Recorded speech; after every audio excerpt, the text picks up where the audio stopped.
Our corporate partners are really kind of the cornerstone of the way the organization operates. A lot of research centers and universities see their primary target as having their work published in high-level academic journals, and really aren't as concerned about whether or not the work that they do impacts sort of the practices of major employers. Kind of in a kind of juxtaposition to that, when our center was established, Brad, the founder, decided that it was really important that we engage corporations in this work right from the start. And so the aim was not only to produce good quality research, but to make sure that that research really impacted the way employers, and mainly corporations, interacted with their people and the kind of initiatives they took to help their people live good, full lives and at the same time be able to be productive members of the organization. So when we started, there were about 10 founding members. Today, we have about 100 corporations who belong to the center, and collectively they have over 4 million employees worldwide. The way we tend to work with them is really in a number of different fashions. One is through our research and our publications, which we send out to them on a fairly regular basis. Often that's focused on research that we ourselves have conducted, but sometimes what we also try and do in our role as sort of bridging research and practice is to get a handle on a topic and what researchers around the country or around the world have been doing to look at what's going on with that topic in the workplace.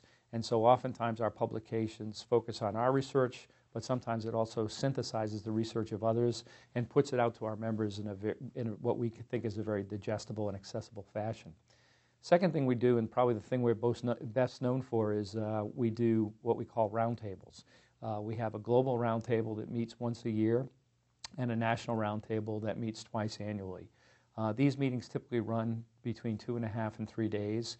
And at the meetings, we tend to really focus on building a learning community by fostering a dialogue between oftentimes practitioners and one another, as well as between practitioners and leading academics and researchers. So we bring together people from a lot of the major universities around the country and other sort of think tanks, if you will, with people from some of the most progressive employers in the country. Our members include organizations like IBM, Johnson & Johnson, John Deere, Marriott Corporation, many of the large public accounting firms.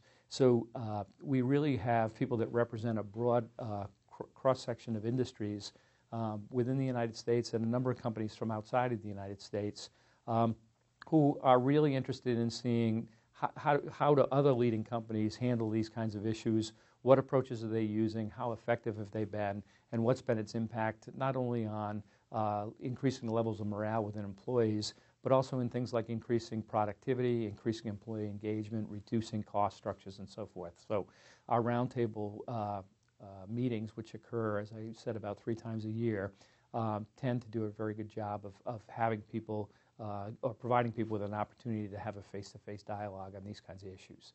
In addition, we also do things like teleconferences. We have somewhere between 6 and 8 teleconferences a year focused on a specific topic of interest. We will bring an expert into kind of a webinar type format, and that expert will provide information from the research that they're doing that we think will be helpful to our members.